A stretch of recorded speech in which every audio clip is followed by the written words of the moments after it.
Well, when we bought our first company in 1980, Poland Springs, it was incidentally bankrupt at that time, but we acquired a small plant, 400 acres of watershed area, and a spring source where we bottled the product. And it was that activity, that event, that caused us to start to have a mentality of environmental stewardship. Now, it was small in those days, and the company was very small. But as time has gone by, it has become incumbent upon us all to think more about environmental stewardship. But in our case, we always have thought about it. So the things that we've done over the last 10 or 15 years have not been done with the notion that we were going to be attacked or have a larger responsibility from an environmental standpoint. It was simply consistent with how we were operating our business. So for the last 15 years, we've thought about lightweighting our packaging. We've thought about protecting the water sources and the recharge area around those sources. Today, we own 14,000 acres of watershed area. And so it's been very important for us to think about the environment almost every single day. As we've moved forward now, we have the opportunity in 2002 to build the first food or beverage plant that was LEED certified. And we now have 9 of those facilities. Now, we did that a long time before anybody was thinking about this. And from an industrial standpoint, nobody was building LEED certified plants. They were all office buildings in those days. A couple years later, we then think about packaging waste. We reduced the size of our labels. We reduced the size of the weight of our bottles. And so we've continued right down the line here on things that have made us a more efficient, more green company, not at that time because we were feeling pressure, but because have always believed that it was the right thing to do.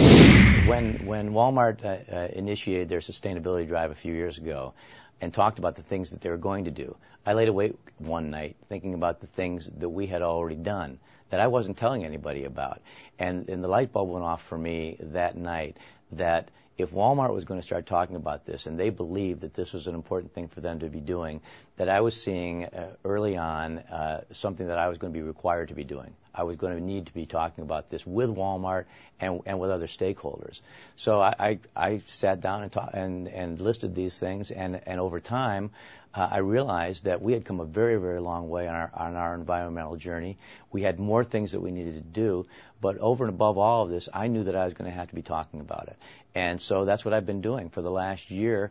I've been speaking and talking about the things that we've been doing from a sustainability standpoint, and we will be issuing within the next few weeks our first citizenship report on sustainability, the things that we've done, the things that are not done, and the things that we'll be working on in the future. We believe there are still significant opportunities for us to reduce our carbon footprint.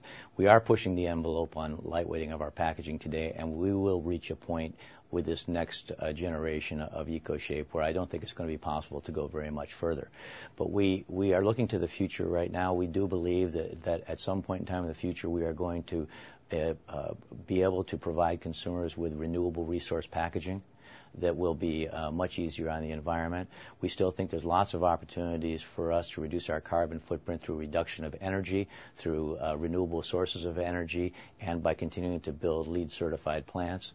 And we believe that through recycling efforts, if we can get 60% of this material back, we can reuse it again. These polymers are great in that they can be used again. A pound of recycled PET resin today is worth 30 cents a pound. And the idea that we're throwing this stuff into landfills, something of value, has simply got to stop. So we think there's lots of opportunities there. Additionally, we will be issuing every 2 years an update on our corporate citizenship report and be signing up for more improvements in these areas that I've talked about beyond where we are today. So people are going to be able to see what we're doing. We will be circulating this report among NGOs around the United States, not as an idea of the great things that we've done so far. We think we have accomplished a lot, but we still have a lot more to accomplish, and we want to be accountable for the results. I'm not against carbon credits per se, but I think that if that's what you're going to do, instead of optimizing your own carbon footprint inside your business, it's not the right way to go, and it's a little bit false. it's interesting that I own 14,000 acres of land, that 80% of which is held in conservancy, and I can tell you there's a lot of trees on those properties. We don't get credit for those trees on those properties because we already own them. But we do know that we can plant a lot more trees on those properties. And yes, we're probably going to be doing some things with the land that we own to improve those lands from a sustainability standpoint.